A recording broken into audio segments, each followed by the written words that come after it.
나 이것만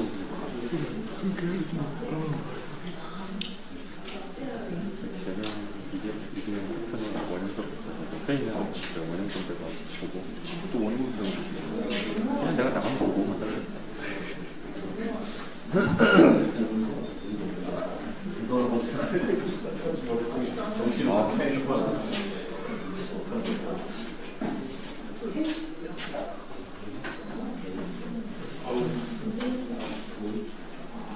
이재명이랑 한동훈 이재명이 훨씬 차네. 시대 현장 개판하고 일정도 됐고 한동훈이 이게 더 많이 돌더라고. 그리고 또 한동훈은 그 따라다니는 그 희구도 이상한 애들 많아가지고 나는 옆에 이렇게 맞았고 이 한동훈? 갔다가 이상한 사람 아니 서울에서 사다리가 이렇게 망가져가지고 민중의 소리가 사다리가 들렸었거든. 그리고 사다리 민중의 소리가 크게 붙어버리니까 내가 민중의 소리가 없어서 민중의 소리가 내한테 틀어가지고 때리는 거. 민중의 소리야. 민중의 소리 아니에요. 사다리가 민중의 소리 꺼져가지고 아저씨가 나오라고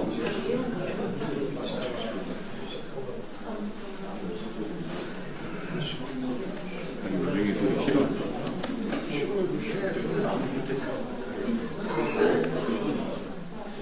내가 여기 TV 잘 걸린다고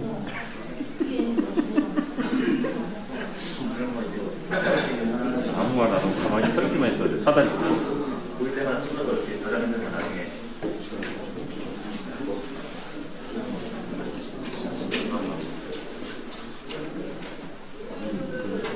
한동 일정이 힘든 것 같아.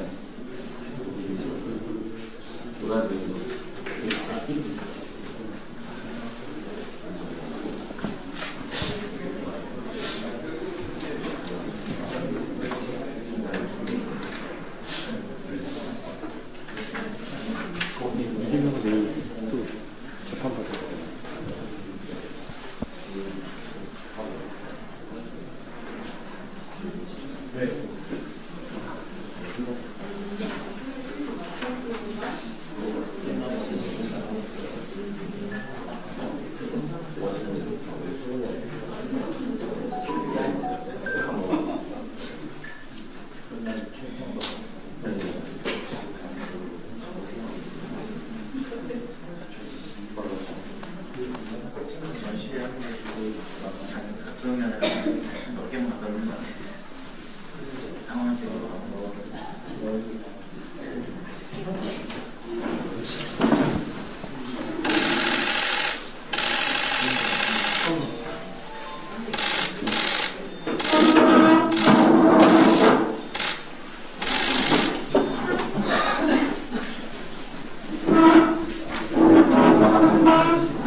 시작하겠습니다.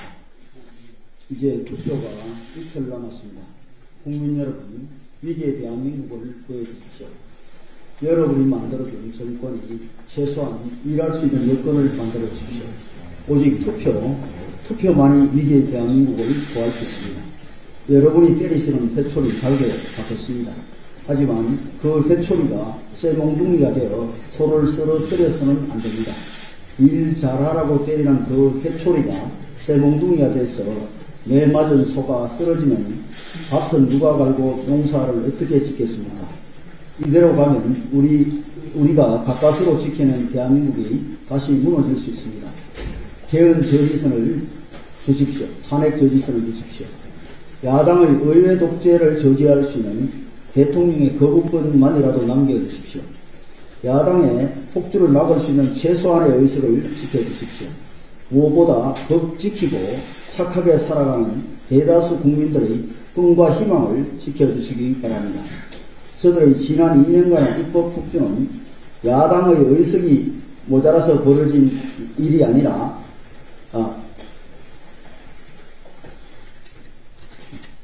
다시 하겠습니다. 저들의 2년간 입법 폭주는 야당의 폭주를 견제할 여당의 힘이 부족해서 생긴 일입니다. 이대로 가면 야당은 다시 한번 폭주하며 경제를 망치고 안보를 위태롭게 하고 자유민주주의의 근간을 흔들 것입니다. 이대로 가면 야당의 숱한 범죄 후보자들은 불체포 특권을 방패 삼아 방탄으로 나를 지켜올 것입니다. 다시 한번 간곡히 호소드립니다. 이재명 조국 세력의 입법 폭주 의회 독재를 막아낼 최소한의 의석을 우리 국민의힘에게 허락해 주십시오. 대안 끝으로 달려가는 대한민국 열차를 멈추세울 최소한의 의석을 주시기 바랍니다. 투표해야 저들을 막을 수 있습니다. 투표만이 희망입니다. 오직 투표만이 위기의 대한민국을 구할 수 있습니다. 우리 국민의힘이 대한민국의 미래를 준비하겠습니다. 조국 혁신당의 사회연대 임금제에 대해 일반 근로자들만이 아니라 민주노총까지 강력히 반발하고 있습니다. 조국 혁신당은 검증된 정당이 아니라 극단적 사고를 하는 조국 대표 한 사람이 극주한 정당이라는 한계가 사회연대 임금제 주장에서 분명히 드러나고 있습니다.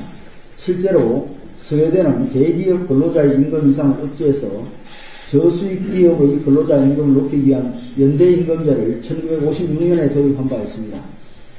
지금의 우리에 비해 당시 스웨덴은 산업구조나 노동환경이 연대임금제에 더 적합했지만 그럼에도 불구하고 이 제도는 1983년에 막을 내렸습니다. 중소기업들이 노동비용 상승을 견디지 못해 도산하는 등 부작용 때문이라고 분석됩니다. 하물며 우리나라에서 연대임금제를 도입하면 어떻게 되겠습니까? 한마디로 모두가 고통받는 하향 평준화밖에 되지 못합니다. 대기업 근로자들은 더 넓은 집으로 이사가고 아이들에게 좋은 교육을 시키려는 꿈을 포기해야 합니다. 수익 구조가 개선되지 않은 상황에서 연대임금제만으로 중소기업이 임금을 올리는 것은 금방 한계에 봉착하게 됩니다. 따라서 근로자의 전체적 임금 상승에 제약이 걸리는 반면에 소비는 타격을 받고 분열이 심해지는 결과에 이를 가능성이 큽니다. 결국 경제 발전은 정체되고 사회적 비용만 증가하는 것입니다. 우리 국민들께서는 유럽식 사회주의를 따르기로 결정한 바도 없습니다. 그런데 대기업 근로자들이 무슨 이유로 임금 상승의 기여를 박탈당해야 한단 말입니까?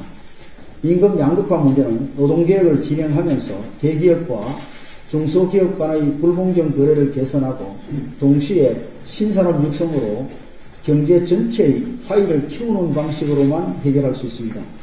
조국 혁신당의 주장은 국제적으로 공인되지 않는 약품을 난치병을 치료하는 묘약이라고 선전하는 허위 광고와 다를 바 없습니다. 건시안적으로 중소기업 근로자들의 표만을 의식한 꼴짜반 공약인 것입니다.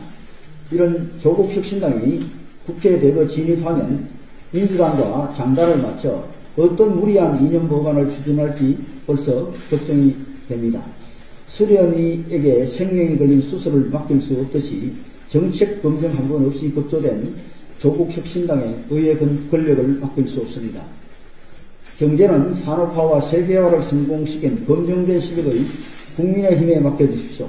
민생 고통을 반드시 해결하고 하향 평준화가 아니라 상향 평준화된 대한민국을 만들겠습니다. 민주당 김준혁 수원정 후보의 과거 막말이 끝없이 드러나고 있습니다. 성상납 망언 등 입에 담을 수도 없는 망언으로 전 국민에게 모욕감을 느끼게 하더니 6.25 전쟁에서 전세를 역전시킨 최초의 계기가 되었던 다부동 전투를 사실상 패전이었다고 우기고 백선엽 장군을 병법도 모르는 장군이라 묘사한 망언이 또 드러났습니다. 육군사관학교에 대해서도 육군 장교가 자신들의 이익을 위해 나라를 팔아먹어도 괜찮다는 생각으로 성장하지 않을까 염려된다는 망언을 했습니다. 우리나라 국민이 맞는지 의심스러울 정도입니다. 김 후보의 망언은 여기에 그치지 않습니다. 2022년에 출간된 책에서는 유치원의 뿌리는 친일의 역사에서 시작했다. 친일파가 만든 최초 유치원은 경성유치원이다. 오늘날 한국유치원 총연합회가 고소화되어 있는 데는 이유가 있다며 한유총을 정신적으로 경성유치원의 후예라고 주장했습니다. 논평할 가치도 없는 이런 황당한 주장에 대해 한유총은 입장문을 내고 아무런 근거도 없이 1995년 설립된 한유총이 1913년 설립된 경성유치원의 정신적 후예이며 본연합회가 정신적 친일파라고 주장함으로써 본연합회와 소속 회원의 명예를 심각하게 훼손했다고 항의했고 오늘 규탄 집회를 열 예정입니다. 김 후보의 망언에 대해 지금까지 고발을 하거나 비판 성명을 발표한 단체만 해도 이화여대 여성단체, 위안부 가족협의회, 일본 군대 위안부 희생자 자료관, 태평양 전쟁 희생자 유족회, 육해공군 해병대 및 예비역 민간안보단체, 육사총동창회 등등 10손가락으로도 다 해결하지 못할 지경입니다. 이 정도면 사실상 전 국민을 대상으로 인면수심에 망언을 했다고 해도 좋을 것입니다. 온 국민을 모욕한 이런 사람이 국민의 대표가 되겠다고 나서는 것 자체가 또다시 국민을 모욕하는 2차 가해입니다. 그런데도 민주당 선거 판세에 영향이 없다며 아무런 조치를 취하고 있지 않습니다. 국민을 얼마나 우습게 보면 이렇게 뻔뻔할 수 있습니까?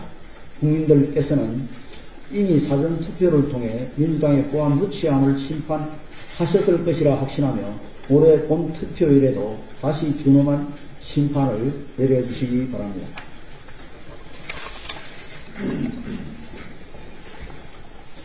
예, 이재명 대표가 연일 잘못된 사실에 근거한 잘못된 주장을 하고 있습니다. 아직도 북한의 만도 못한 대한민국의 무역 적자 이런 이야기들을 하고 다닌다고 알고 있습니다. 여러분 잘 아시다시피 이미 우리나라의 무역 흑자는 8개월째 이제 9개월 10개월 계속 흑자를 이어갈 전망입니다. 3월 통계만 해도 월간 400만 달러가 넘는 무역 흑자를 이미 기록했습니다. 이 기본적인 사실을 좀 파악을 하고 주장을 하셨으면 좋겠습니다. 이와 같은 사실 파악도 안 된 정당에서 나오는 경제 정책이 얼마나 잘못된 것일지는 국민 여러분들께서 쉽게 짐작하실 수 있으리라고 생각을 합니다. 우선 사실 파악부터 제대로 하고 올바른 정책을 만들 수 있는 그런 자세로 전환을 우선 하라 이 말씀을 드리고 싶습니다. 좀 전에 윤지혁 위원장님 말씀하셨지만 조국 혁신당의 이른바 사회연대 임금제라는 것은 이미 철이 지나도 한참 지난 잘못된 정책입니다. 아직도 이런 과거의 잘못된 정책에 함몰되어서 이와 같은 사람들이 같이 국회에 대거 입성을 했을 때 어떤 정말 우리 국민들에게 치명적이고 끔찍하기까지 한 경제 입법들을 마구 남발할 것이 뻔합니다. 국민 여러분들께서 이와 같은 일은 꼭 투표로서 막아주시길 바랍니다. 천안함 북침으로 희생된 고 김태식 원사의 딸인 김혜범 씨가 아버지에게 쓴 편지를 낭독한 영상이 SNS상에 1,000만 명 이상이 본 것이 되었습니다. 김혜범 씨의 목소리, 아빠를 자랑스럽게 여길 수 있고 아빠를 존경하는 사람을 기억되게 해주었다는 이 목소리에 대한민국 국민들이 눈물을 짓고 있습니다. 고 김태식 원사께서 마지막까지 지키고 싶었던 사람은 김혜범 씨를 포함한 가족과 대한민국 국민들 그리고 딸이 살아가야 할 대한민국이었을 겁니다. 국민의힘도 고 김태석 원사님과 같이 지키고 싶은 나라와 국민이 있습니다. 우리 국민의힘이 이번 국회의원 선거에 승리해야 할 이유는 국민과 대한민국을 지키기 위해서입니다. 우리 국민들 중에 그 누구도 이재명 후보와 그 민주당 문재인 후보들처럼 살아온 사람이 있습니까? 국민의힘은 묵묵히 자신의 자리에서 최선을 다해 살아온 국민들을 지키기 위해 마지막까지 최선을 다해 총선에서 반드시 승리하겠습니다. 국민 여러분들께서 반드시 투표장에 나가셔서 소중한 한 표를 행사해 주십시오. 그것만이 우리 국민과 우리 대한민국을 지키는 길이다 하는 말씀을 드립니다.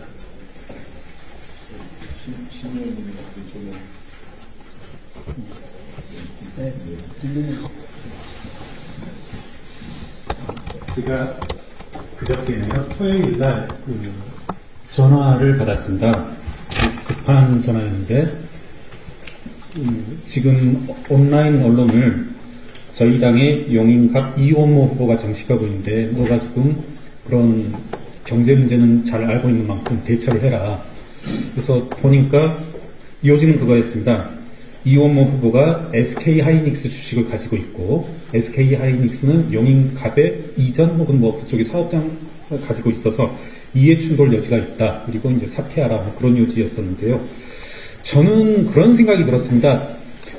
민주당의 주장을 보면서 맨 처음 드는 생각이 봉숭아학당의 맹구가 생각이 났습니다. 누군가 말을 하면 전혀 엉뚱하게 전달하는 뭐 가정에 가정을 더하면 이원모 후보가 이해충돌할 소지가 있죠. 비교해보자면 이 정도 확률과 비슷할 것 같습니다. 저 김경률이 2024년 메이저리그에 진출해서 지금이라도 지금 이 시점입니다. 뉴욕 양키스에서 20승 할 확률과 비슷할 것 같습니다. 굳이 좀 죄송한데 해겔 이야기를 하자면 해겔이 이걸 추상적 가능성이라고 하는데 제가 김경률이 내일 뉴욕 양키스랑 계약을 하고 선발 투수로 나서서 20승 못할 논리적인 반박은 불가능합니다. 그래서 제가 뭐 사실 아무 말도 안 했습니다. 이걸 어떻게 반박할 방법이 없더라고요. 김경률이 메이저리그 가서 20승 한다는데 누가 무슨 반박을 해요? 대꾸할 가치가 없을 뿐이지. 오늘 제가 민주당이 왜 갑자기 그런 이야기를 했을까 이유를 알았습니다. 로컬뉴스 단독 보도로 이원모 후보의 경쟁자인 이상식 후보에 대한 보도가 있었습니다. 그대로 한번 제목을 읽어보겠습니다. 민주당 이상식 배우자 그림의 MG 조폭 측 30억 투자. 조폭 자금이 이상식 배우자가 소유하고 있는 내지는 운용하고 있는 그림에 투입이 되었다는 것입니다. 이 후보 측은 별다른 변명을 못하더라고요. 제가 오늘 쭉 좀 기사로 팔로우를 해봤는데 그리고 그림과 관련된 수십억 그림과 관련돼서 신고 누락을 인정했고 탈세 등과 관련해선 나중에 총선 이후에 해명하겠다. 이 정도가 제가 그 CBS 노컷뉴스 기자를 조금 간접적으로 접촉해봤는데 입장이라고 합니다. 이 자리에서 제가 말씀드렸습니다. 알고 있는 확실한 것만 언급할게요. 이상식 배우자는 4년 새 50억 재산이 늘었고 그 기간 동안 납세액은 불과 1,000만 원대에 불과했습니다.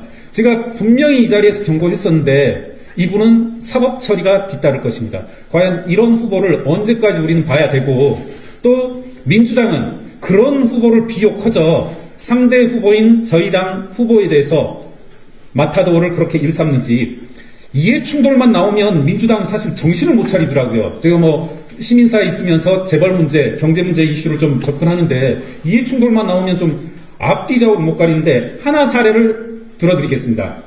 민주당의 전현희 후보라고 계실 겁니다. 국민권익위원장을 했었고 보건복지에 근무하시는 있는 동안 바이오 헬스 관련 주식을 2억 넘게 가지고 있었습니다. 정확히 이해충돌에 해당합니다. 민주당은 앞뒤 좌우 주소를 가리고 따지십시오. 아무래도 제가 선대위에서 오늘이 사실상 마지막 발언일까 싶은데 그래서 한번 그간의 이 자리에서 말씀드린 내용 짧게 정리해 보겠습니다.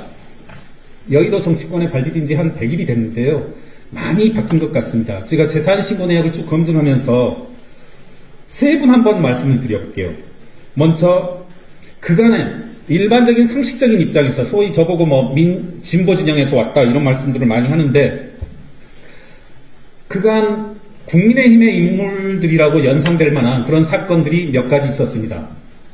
라인리스트에 그간 실명이 공개되지 않았던 인물이 하나 이번에 나왔죠. 평택 정의 김현정 후보. 사무금융노련의 위원장을 하시면서 라인리스트에 등재된 인물로서 김봉현과 함께 필리핀 외유도 갔었고 그리고 김봉현을 적극적으로 비호한 이력이 있습니다. 또 하나 공익제보자의 아직은 주장인 것으로 말씀드리겠습니다. 공영훈 후보 같은 경우 현대기아차 세타2 엔진 중대결함 기사에 대해서 압력을 행사했다고 공익제보자께서 주장하고 있습니다. 또 하나, 콜트콜텍 사업장 분규 기억하실 겁니다. 우리나라 노동 분규 사상 가장 최장의 사업장인데요. 이 사업장 일가의 주요 주주가 민주당 후보 중에 배우자입니다. 제가 왜 이런 말씀을 드리냐면 우리나라의 주류는 바뀌었다. 이런 느낌을 받았습니다. 그리고 제가 이분은 사실 한 열흘 전부터 계속 봐오던 건데 너무 이상해서 좀 지번 추적을 계속 시도를 했는데 못했습니다. 그래서 마지막으로 이분 한 분 구체적인 사례를 한번 말씀드려 볼게요. 동구 미추홀구 을선거구의 남영희 후보입니다. 인천. 여기 보시면 장남 장녀가 다세대 주택을 보유하고 있는데요. 먼저 이것부터 이상합니다. 다세대 성동구 죄송합니다. 송파구에 있는 다세대 주택인데 건물 면적이 23평 전후입니다. 이상하지 않습니까? 다세대 주택은 여러분 뭐 건물이라고 비유해도 됩니다. 송파구 다세대 주택이면 제 생각엔 뭐 최소 5층, 4층, 3층 이 정도 될 것 같은데 불과 23평으로 신고하였습니다. 23평 건물을 장남 장녀가 나눠 가지고 있고 토지는 더 이상합니다. 13평 정도로 나옵니다. 이런 게 있을까요? 송파구에? 야, 그러면 다세대 주택 이게 아마 잘못 쓴 거 아니겠냐. 다세대 주택이 아니라 우리 하나하나가 독립된 뭐죠? 갑자기 다가구 주택 아닐 거냐. 이건 지금 다세대 주택은 여러 세대가 있는 거니까요. 그게 아니라는 것이 확인되는 게 여기 보시면 채무 중에 장남이 4건의 임차보증금을 가지고 있습니다. 즉 4세대가 살고 있다는 거죠. 송파구에 4세대가 살고 있는데 토지 13평, 건물 23평. 너무 의아합니다. 송파구 다세대 주택인데 신고가액은 2억, 2억, 4억. 저는 좀 이 문제를 제가 지번을 알려주시면 조금 더 상세히 찾아볼 수 있었을 것 같은데 그러진 못해서 일단은 남영희 후보 측에 답변을 요구하는 선에서 마무리 짓겠습니다. 송파구에 불과 24평짜리 4세대가 입주해 있는 다세대 주택이 있을 수 있는지, 그리고 송파구에 4억짜리 다세대 주택이 있으면 언제라도 제가 더블을 지불할 용의가 있으니까 저에게 매각해달라는 말씀을 드리면서 마무리 짓겠습니다.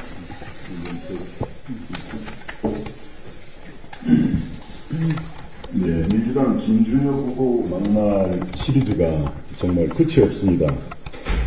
저희들은 어제 김준혁 후보가 서울은 천박한 도시다라고 또 막말한 데 대해서 오늘 우리 당 서울시의회 의원단이 반박 기자회견을 갖고 여기에 대해서 대처할 생각입니다.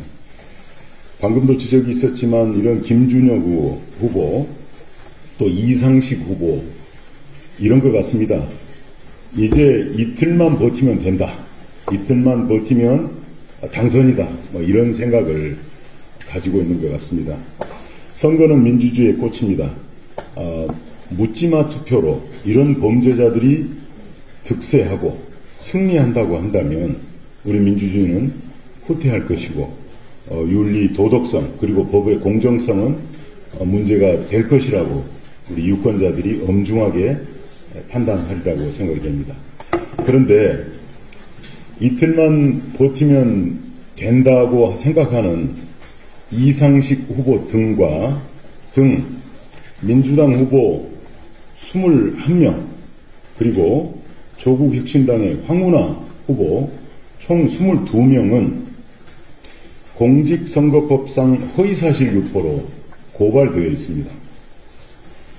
이틀만 지나도 끝난 일이 아닙니다. 이분들은 본인들의 선거법 위반 사항에 따라서 당선 무효가 될 가능성이 많습니다.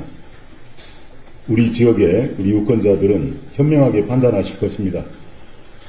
이제 이 지역 민주당 후보 21명 지역 이상식과 이용우 등 21명 지역구에 대해서는 경우에 따라서는 선거를 다시 치르게 되는 사항도 생각할 수 있다고 생각합니다. 우리 현명한 유권자들께서 보궐선거가 발생하지 않도록 또 찍어도 무효가 되지 않도록 현명한 선택해 주실 것을 요청드립니다. 네, 장부에.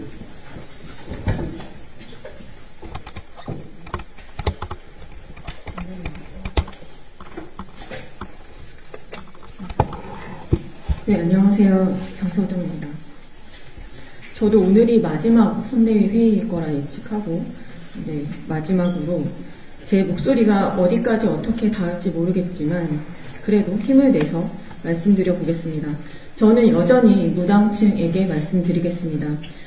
저희 사전투표가 벌써 31.3% 마무리가 됐죠. 하지만 남은 이제 70% 유권자분들이 여전히 결정을 못하고, 있을 때 어떤 것이 궁금할까를 생각해 보았습니다. 물론 앞서서 다른 당의 부패나 이치에 맞지 않는 언행들이 투표의 기준이 될 수도 있을 겁니다. 하지만 일반적으로 우리 동료 시민들이 궁금해하는 것은 저는 국민의 힘을 뽑는다면 그러면 어떤 사회가 될 것인가? 나에게 어떤 혜택이 주어질 것인가? 우리 지역이 얼마나 어떻게 변화할 것인가? 라는 점이 가장 궁금할 것이라 생각합니다. 그래서 제가 저희 한 달 전에 저희가 공표했던 이 국민의힘 10대 공약 보고를 다시 한번 브리핑을 간단히 드리려고 합니다. 많은 분들이 공약의 내용들이 여러 당과 대동소이하다는 말씀을 하셨습니다. 무엇을 할지, 왜 할지는 동일할 수 있습니다. 하지만 어떻게가 굉장히 다릅니다. 국민의힘은 첫 번째, 두 번째 공약으로 일가 가정 양립, 즉 저출생에 대한 공약을 내세웠습니다. 이것들은 단순히 3년 동안, 1년 동안, 2년 동안의 표몰이가 아니라 진짜 대한민국의 미래를 위한 근본적인 시스템을 개선하는 방향으로 맞췄습니다. 인구부를 개설한다든지, 그리고 일을 하면서 육아를 지속시킬 수 있는 유형근무제라든지 근본적으로 우리가 일하는 방식, 삶을 대하는 방식에 대한 인프라 개선에 초점을 맞췄습니다. 이는 단순히 얼마를 주고 주택을 어떻게 좀 싸게 구입할 수 있게 해주겠다라는 공약과는 질적으로 차원이 다르다고 생각합니다. 그리고 얼마 전 저희 당의 한동훈 위원장은 신촌에서 투표를 하셨죠. 이는 국민의힘은 청년을 대변하고 청년을 고려할 수 있는 유일한 당이라는 것을 저는 말씀드립니다. 국민의힘에서 리더급이 청년 앞에 설 수 있는가, 이것들은 다른 당과는 굉장히 차별화된 부분이고 청년들을 위한 자립, 그리고 그들이 적은 비용으로도 주거를 해결할 수 있는 혜택들을 마련해 주는 것들, 즉 단순히 소상공인이나 중소기업, 그리고 교통인프라 이런 것들에 대한 선심성 공약이 아니라 앞으로 우리가 살아갈 미래 세대들을 위한 공약들이 마련되어 있다는 것을 한번 촘촘히 살펴보시고 그리고 나서 투표장에 가시기를 적극적으로 그리고 간곡하게 부탁드립니다. 감사합니다.